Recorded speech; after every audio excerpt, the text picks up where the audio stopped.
Where is she at? Where is she at? I was here for the L's. Y'all know what time it is. You know what time it is. You can't even really hear it. You're trying to play many men.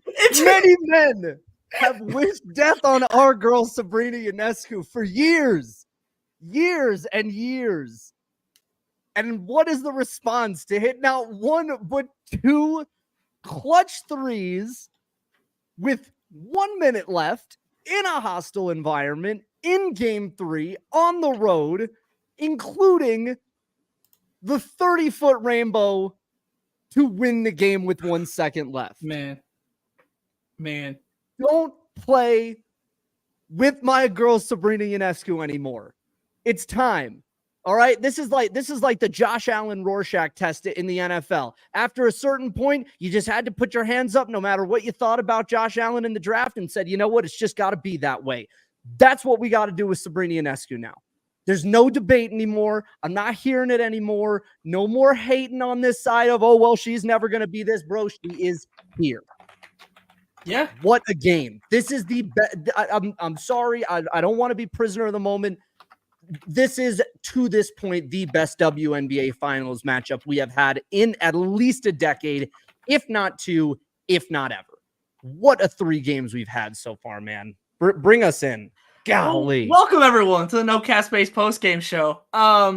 Yeah, we got a lot to talk about. But first, I want to talk about what a timely time to wear your Oregon hat that you got from Home Field, where you can use code NOCAT15 to get 15% off your first order in the description below at the link specifically. Wow. I'm not going to lie. Moment of transparency, right? I make our thumbnails, right? I had Sabrina on the thumbnail, and with 2 minutes left, I'm like, damn, that looks kind of goofy. And then not an SEO bait. Then, good Lord. I mean, wow, man. It's like, you know, when you're trying to, you can't get a lighter to catch on. It felt like the entire game. It just couldn't happen. And then boom, it didn't go on at first.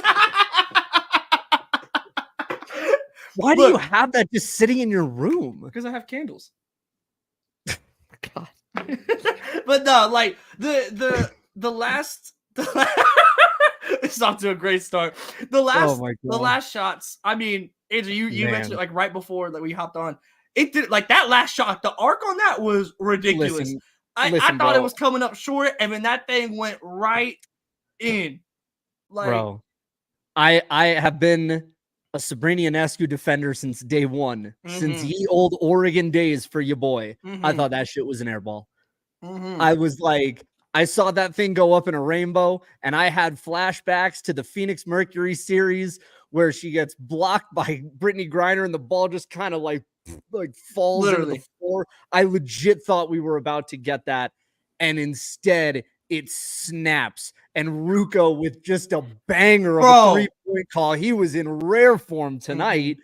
And man, that was unbelievable. I mean, to do that after being essentially frozen out of this game entirely.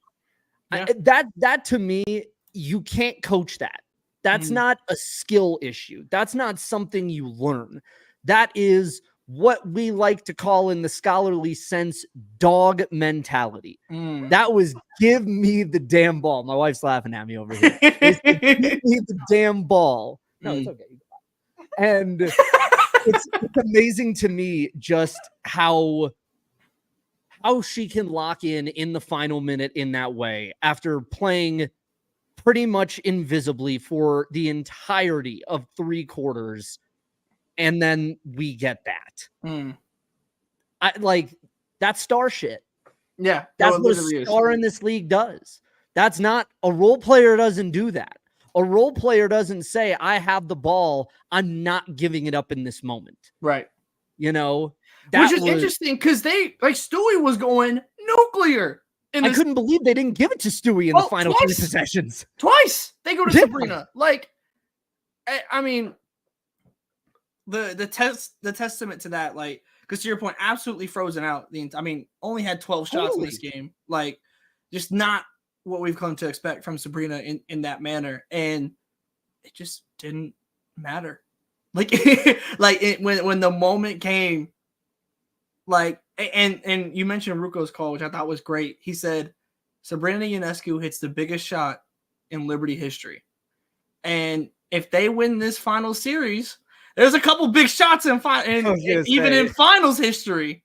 Yep. But I mean, last time there was a big shot, they didn't win the finals. So, like, we might end up looking back on this one like, I can't believe she hit that. I don't think this team or those teams. The fact that, and I guess, like, if you want, like, we'll just start from scratch here and go first quarter on. Yeah, let's do it. The fact that this team was able to claw out of the hole that they found themselves in the first quarter is unbelievable. I mean, they looked dead. Their offense was stagnant. They weren't moving at all.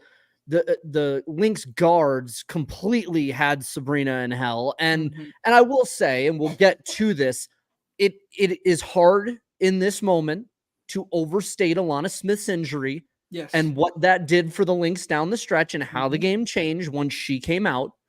With that said, you play the cards you're dealt. And in this case, the Liberty were the ones who managed to dig in and find something. Yeah. You know, and this is why we love sports, man. Like, this is why we love basketball. This is why we love the games, is because there's just, like, that is not a skill thing. As I said, that's pulling something in you that's like a very human thing, like that. You got a channel that's otherworldly to look at a deficit like 15 points so early on the road, the largest crowd in Minnesota Lynx history, and say, nah, we're good. We got this. Yeah. We're going to come back. We're going to get a lead. We're going to win. That is not common, how humans deal with adversity in that way. And that's why, to me, look, there's 2 games left and a lot can happen in 2 games. I have a hard time after a night like this seeing how they don't go back to Barclays and winning game 5 if they don't win 4. Yeah, I mean, that's just it's such a brutal loss for Minnesota as well. Because I think the biggest thing, obviously, I think going into the series was the fact that they did play game 5 and then immediately had to travel after that. And you can kind of tell with the slow starts in both games 1 and 2 that, like, it kind of felt like a byproduct of that. And, like, it kind of took them a minute to get rolling in both those games. You get rolling from the jump in this one. And admittedly, like, when the Liberty had those leads, I think I just have so much confidence and trust in Minnesota because of like the way that they operate as a team, which I've talked about extensively on these post games. And so to me, even when the game got close, I'm still like, yeah, Minnesota's cool. Like, you know, it just never felt like, to me, just because my trust in the Lynx just outweighs my trust in the Liberty, I never honestly felt like the Liberty are actually going to get over the hump in this. And then I think when Smith goes out, that kind of happens a little bit. And that's kind of like, I feel like the turning point for me. But I mean, what Stewie did in that second half, bro. I mean, you want to talk about just like, I have it on Twitter, and I can't show it on here because of copyright stuff, but I'll put it in the chat. She said, we are not effing losing this game in a huddle. Yep. I saw that. And then it, like, and this was like, I don't know exactly like what point, like, in her going nuclear. I know it was like after it had started. Like, she just kind of decided that they weren't going to lose this game. And that's also partially why I was so surprised they went to Sabrina twice. Because, like, obviously, like, even in the huddles and everything, like, it is Stewie being like, we are not going to lose this game. And we don't really, like, I mean, look, if Stewie's hooping, I'm not particularly inclined to not give her the ball. And yet it's still like the reverse of this situation where Sabrina doesn't make that shot and Stewie doesn't get the ball is an insane hypothetical timeline that we're like, there's a completely different type of discourse we're having if Sabrina doesn't make that shot. But hey, that's the hypothetical. We live it in the real world, and that real world was that shot went in. But what she was doing in that third quarter especially was just ridiculous. Stewie, to me, is the reason that they even had a chance to win this game. Absolutely. 100%. I mean, like, that whole third quarter from her is just completely nuts. How it really got into a, give me the ball. I'm either going to draw a foul, get to the line. She was 10 for 10 tonight, or I'm going to go out and get you buckets. Like this sequence here, man, is just ridiculous. Not even from a point scoring perspective. This is 6:25 in the third quarter. She hits a 3 to cut it to 6. She blocks Hines' layup. And then you have rebound in a minute. Free throws, jump ball, and then she goes out and then steps back in at 46 seconds left for free throw, jumper, free throw. I mean, bro, just dominance. Both sides of the floor. Yes, emphasis on both sides. Yeah, both sides of the floor, man. Seattle Stewie, like this was. You remember? You remember that NBA playoff game where they asked Kevin Durant, like, what, him coming back and having a great game, and AD looks at the reporter, he's like, you know who I am? Like, I'm Kevin Durant. That felt like tonight from Stewie. Like tonight felt like the vintage. You know who I am. Like, I am four-time like the first time we've seen it since NCAA champion. Totally, like 2-time WNBA MVP champion Brianna Stewart, and it was so cool to see that again.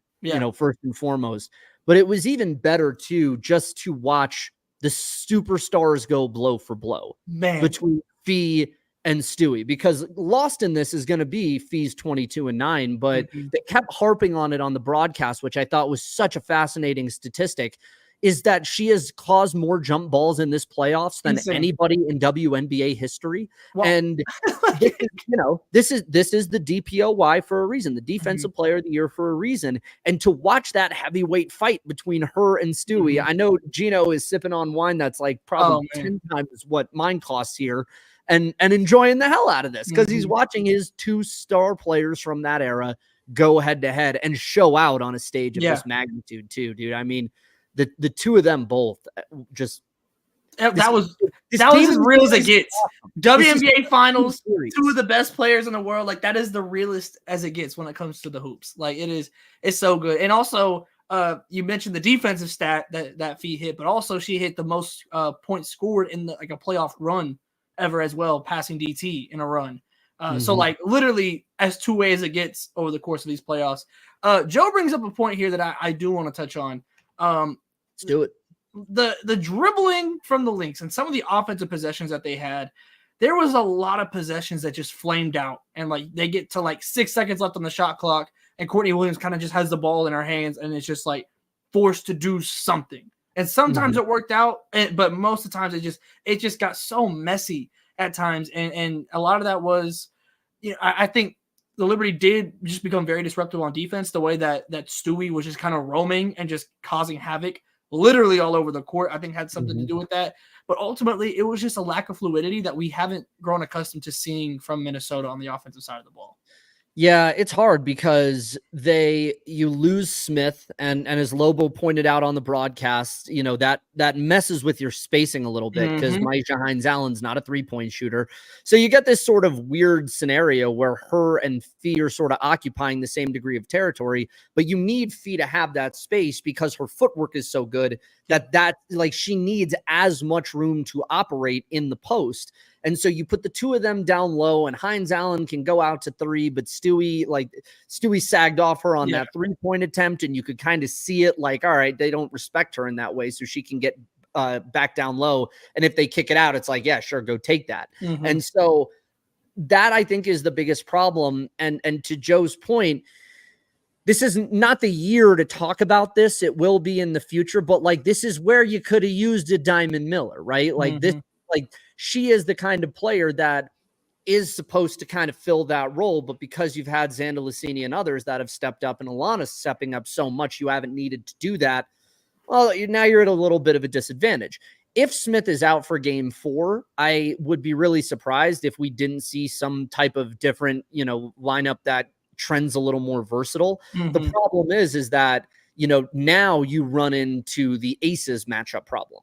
Like, Alana Smith in a lot of ways is the answer to the Liberty's matchup disparity. Like that help D shot making as is mentioned here, but also too the size and the length and the ability to be a switchable defender. Like that's not what the Aces had. Stokes, is what she is, or you go 4 guard, and then you've got someone like Phoebich and Thornton who were taller that can basically just keep beating you, and then Stewie and Jonquel and everybody else. So the minute you lose Smith, you're giving that type of versatility up, and it creates a matchup problem for them. To get to Courtney, dog, this is what you get, right. Courtney, this is where dog goes good, dog goes bad. You know what I mean? And Cheryl Reeve's been on record talking about how much Courtney has been a value to this team because she brings the dog, she's get the F out of the way and let me shoot type of thing. But that can also go a different way on you. And that's kind of what we saw tonight. Just like game 1 was the good of that, and that's kind of the thing with her. You take the good with the bad, and you kind of live and die by it, unfortunately. But feet was also getting locked up too. I mean, the defense being played by Stewie and JJ late is I don't blame them for not trying to force it into Fee and running into a buzzsaw there defensively. So it's, this is what the Liberty are from a roster construction standpoint. Offense, defense, pick your poison. Yeah.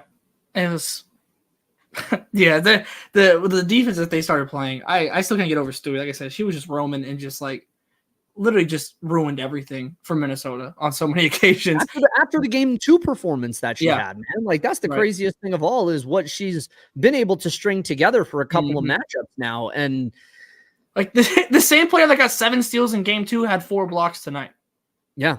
That's not normal. That is incredibly abnormal.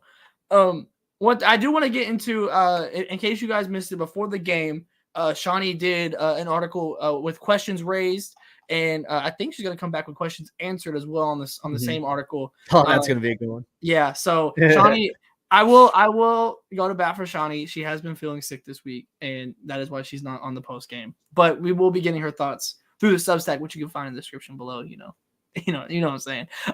But I do kind of want to go through some of these questions because I think Shawnee was spot on a lot of these, kind of going into the matchup, and really a lot of them kind of came to fruition in how this game went. So the first one was, can the Liberty close a game? Yes. Yeah. Squeaked by, but they did it. Like I said, throughout the game, it didn't feel like to me that they were going to be able to get over that hump without either Jonquel or Sabrina just kind of turning up, and then Stewie just kind of did it on herself. She just kind of took the Infinity Gauntlet and did it. And then Sabrina comes through at the very, very end to present the group project. And look, man, you got to have presenters. you got to have presenters. An A is an A. Look, come on now. Come on.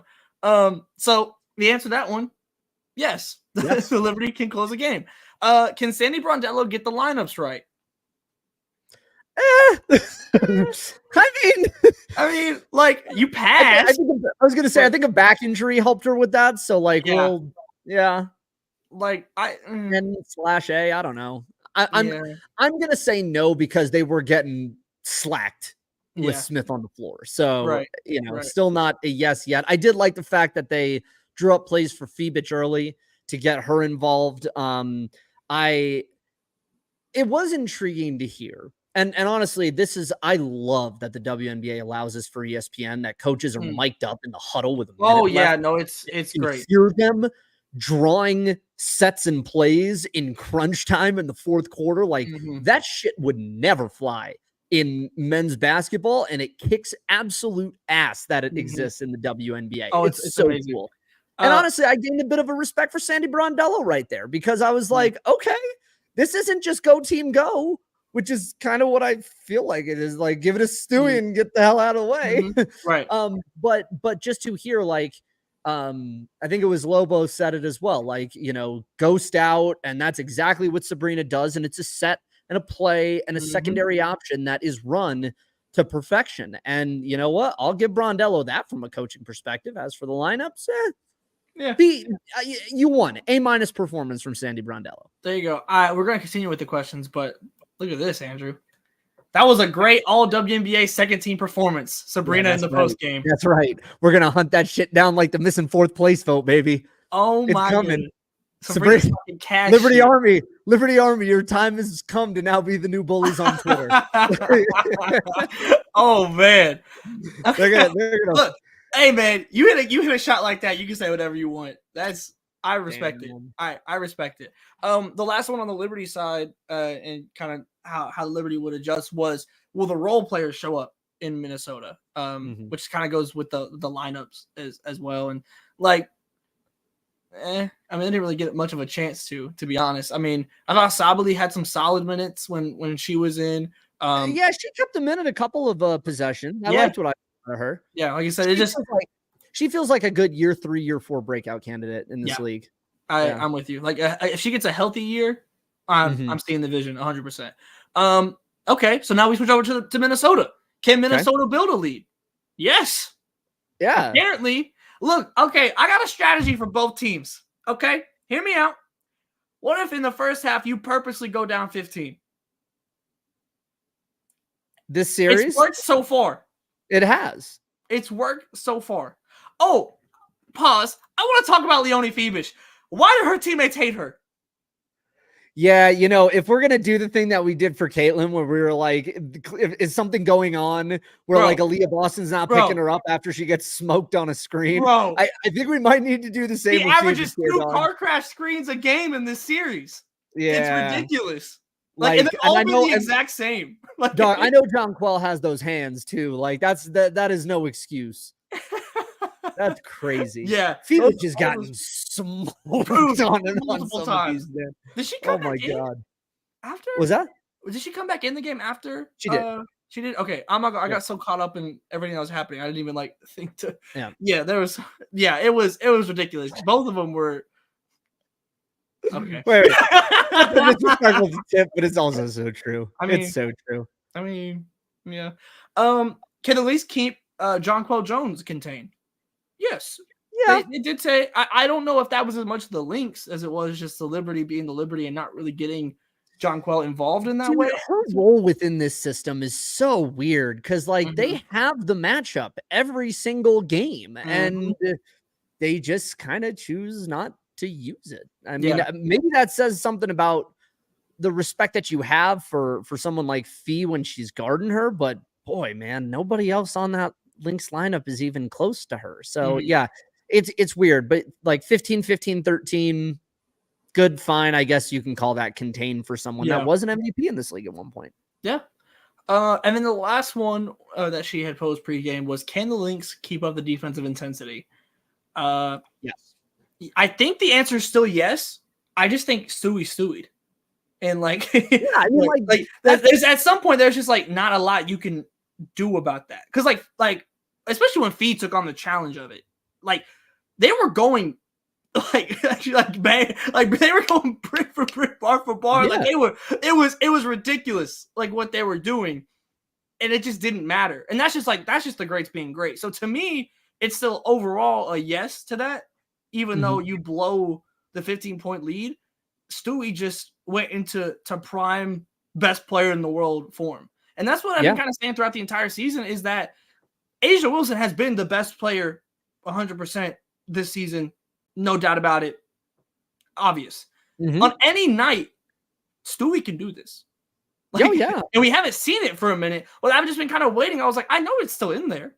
Like, I know, like, this can happen. And we kind of had seen it in spurts at times. Like, where it was like, you know what, maybe like a 5-possession spurt or something at different points. But to see her take over a quarter like this, it's been a minute. But it's never gone away. It's always just been there. No, I would say that we treat MVP as a narrative award when in reality it's a statistical award. Like it really is. It is an award that honors stats, and then we decide what narratives are off of that, right?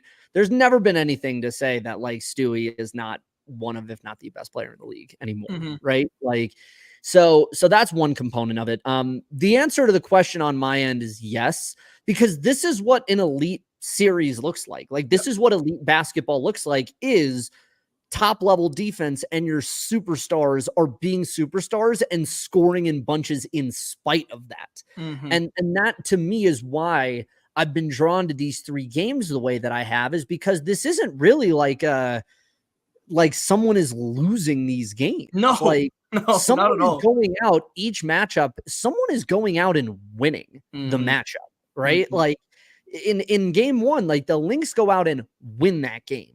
Game 2, Liberty go out and win. Game 3, they come back tonight and win again. Like this is exactly what WNBA finals basketball or finals of any type in any sport should look like. The two best teams competing at their best against one another to prove who is the best. And to this point from Joe about K-Mac had the clamp on Sabrina. Like we need to, and this is the thing that I found so amazing about just how the Liberty managed this is like Sabrina was out of this game for the entirety of the first half. And you wonder, like, given what the second half was of the prior game, like, is this the strategy, is to like hide her offensively? And what I enjoyed about her in that fourth leading up to the shots, huge rebounds on the defensive end, couple of clutch dishes to JJ off pick and roll. And I think she had one other to Stewie. Like there's game impact on other sides of there's different, I guess, game impacts than just scoring. And in the first half, I think Greer put it in our group chat where it was like, dude, she's not doing anything else. In the first half, there was nothing. So for her to find that too, and say, all right, like there's positive influences that can be made here. And oh, by the way, when the lights are brightest, like I'm gonna hit these buckets. Like that is an impressive thing in spite of the Lynx's defense. I say yes, the Lynx were able to continue their defensive intensity.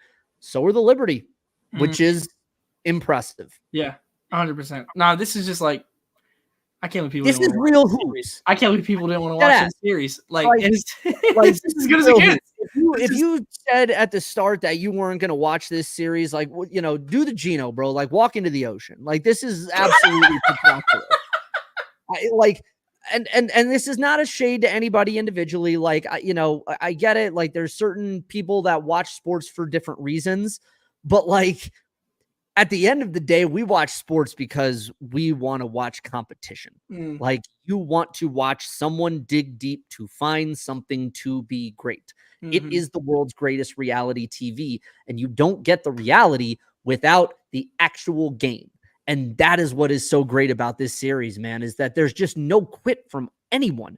There's no quit. There's no break. There's no slowdown. It has just been, balls to the wall, for lack of a better term that I can't think of right now. Shout out to Boston's NWSL club. Yeah, right. Like it's nonstop intensity for 4 straight quarters, man. Yeah, it's great. I mean, I think off the top of my head, this is the best basketball. The Steph Curry Olympics moment was incredible. Like that was like surreal. But when it comes to the best basketball, this might be the best since Seattle Aces. And in terms of the series, just pure. This is real hoops. Like this is probably the best series. Yeah, that Storm Aces series was tough. Yeah, like that's to the point here about just like this is how you grow the game, and I know there was a lot of discussion about like how much really does like the so-called rising tide lift all boats? Like how much does it matter that all of these people are here? Will they stay? Well, the ratings were already going up, so I don't want to frame this as like all on this current draft class. Yeah. At the same time, shout out to the league, to Fee, to Stewie, to Sabrina, the Lynx, the Liberty, and everybody that's been in this playoffs, because what you have done with these new eyes is showed a great product and given us a great series to this point. And that's exactly how the WNBA gains more of a mainstream. Oh yeah. No, this is by watching this and being like, yo, that shit was crazy. And everybody around you was like, that shit was crazy too. So that's honestly, that's been amazing to me just to see. What else do you want to touch on, man? I mean, this is Cheryl wilded out a little bit in the presser. Do tell. She let's see, basically saying that here, I'll give the quote. Cheryl Reeve on Brianna Stewart's second half difference. She got fouled. She was asserting herself in that way. The game's called differently for Fee than it is for Stewie, for sure. Then there's an ellipses. For whatever reason, we have a hard time getting to the foul line in this series. I'm going to call This is no cap space, so I am going to call cap on Cheryl. It is a 12 to 14 free throw ratio on the game. I didn't see it. I thought they let a lot go, like in the sense, like I think they were just letting teams be physical, but like I don't think it, to me, in like watching it live, it didn't feel like it was swaying one way or the other. It just felt like they just let several things go in that way. So I'm not buying that. Like, I can understand the free throw disparity between Fee and Stewie, but even then it's 10-4. Like, yeah, I don't think it's all that much more. But I mean, Cheryl, dog. Like, that's yeah. I mean, look, 100%. So it makes sense. Yeah, I mean, wow, this is crazy. The Atlanta Smith plus 20 to Hidedown minus 19. Wow, that's revealing. If you want to look at one thing that's like, okay, this is how the game changed. This is it. Before we go, we did get some other news today in the W that, as Sabrina alluded to, the first and second team All-WNBA just dropped today. Just today. But I have it here. Let me get this pulled up real quick. I'm gonna say, got a little graphic up. Yeah, I got the official votes and everything here. General thoughts. How we feeling on it? Fee and Asia's a lock. I think unanimous is fine. Before I go to all W, I do want to say one thing on Fee. Oh, yes. I think we need a name for that step through of hers. That step through is as signature a signature move as Asia's elbow jumper, like as Caitlin's step back three. Like, Fee's step through is so pretty, dog. Like, that's some shit Elijah Wan would have done. Like that. We need a name for that. That's a signature move. I want to see people practicing that step through. Anyway, Fee and Asia unanimous is fair to me. I think Stewie at 65 for first team is surprising because I don't think she had the greatest year in the world, but I also think that the drop off after the first four to me seems pretty precipitous in terms of like who's a first teamer and who's a second teamer. I think Caitlin is very clearly a second teamer or a first teamer. Excuse me. Whoa. Caitlin Clark. Sorry. Whoa. Caitlin Clark. I was thinking about a second place voter, and so I got that tripped. Anyway, Caitlin is a first teamer. Stewie is a first teamer. But once you get to 18 and down, I think it really just kind of depends on preference. I was pretty surprised to see 39 first team votes for Alyssa Thomas. I didn't think she had a year that good. I'd have put probably Sabrina NECA in that spot more likely.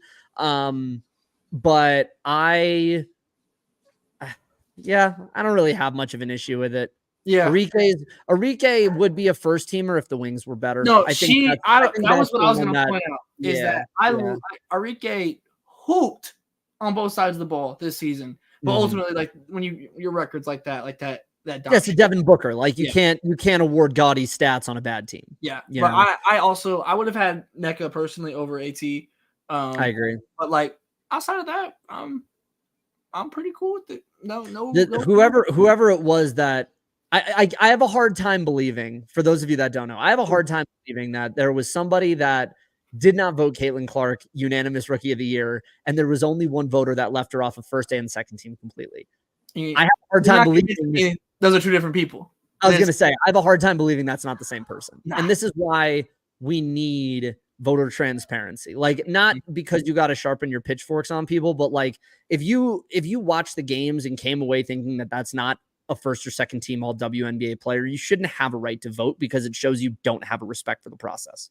Yeah. That to me is the problem with a lack of voter transparency, is it allows people to throw out bullshit votes, frankly. Like that's not a real vote. Putting Courtney Williams at DPOY is not a real vote. And you shouldn't have that right to vote if that's what you're going to do with it. Like, Marina for 6th Woman of the Year gets votes when she's not even eligible for the fucking award. Like, what are we doing with this kind of stuff, guys? And this isn't out of any, like Christine Brennan level stand-em for Caitlin Clark. Like, it's what the statistics general voter. It's what she did this year. Like the numbers, the stats, the eye tests do not friggin' lie. She was one of the best guards in the league this year, first or second team at minimum All-WNBA, first team lock for me, frankly. You know, and to this point, like, this isn't just restricted to Caitlin Clark. We've been talking about we had these conversations. These are real familiar combos. But again, if you're voting Asia Wilson fourth place last year, it shows you don't have a respect for the process. And that's it's not out of any type of desire to shame or bully anybody. It's so, like, people's contracts are tied to this stuff. You know, like, I know it's like kind of gauche to say that when it's the NBA and, you know, that's a $5 million bonus on top of a $40 million contract. But, like, dude, here, contract incentives matter for the money that these athletes are making. Like, do you really want to put those dollars and cents in the hands of people that are able to hide behind a lack of transparency? I don't like that. I don't agree with that concept at all, unless we take contract incentives out of all W teams entirely and let the coaches or the players decide it. And even then, that's, you know, got its own level of potential problems. So I don't know. I just want people to take this voting a little more seriously. I completely agree. All right. Well, look, y'all, this series has been so good. And we are going to be here on Friday, 100%. We will be here on Sunday, if needed. Put the asterisk by it, if necessary. Let's see. On deck for No Cap Space, y'all got to go tap in with the Substack. And I'll tell you why right now. On top of, you got Shawnee's Thoughts, I believe, coming tomorrow. I got an article dropping tomorrow with a 5-star high school recruit. We're on all levels of women's basketball. And also, I do have something to admit, that I did say that we were going to have an interview after the WNBA finals with a big-time player from a big-time program. I'm sorry to admit that I was wrong. We got more than one. Be on deck, y'all. We'll see y'all next time. We'll let you guess. Later, y'all.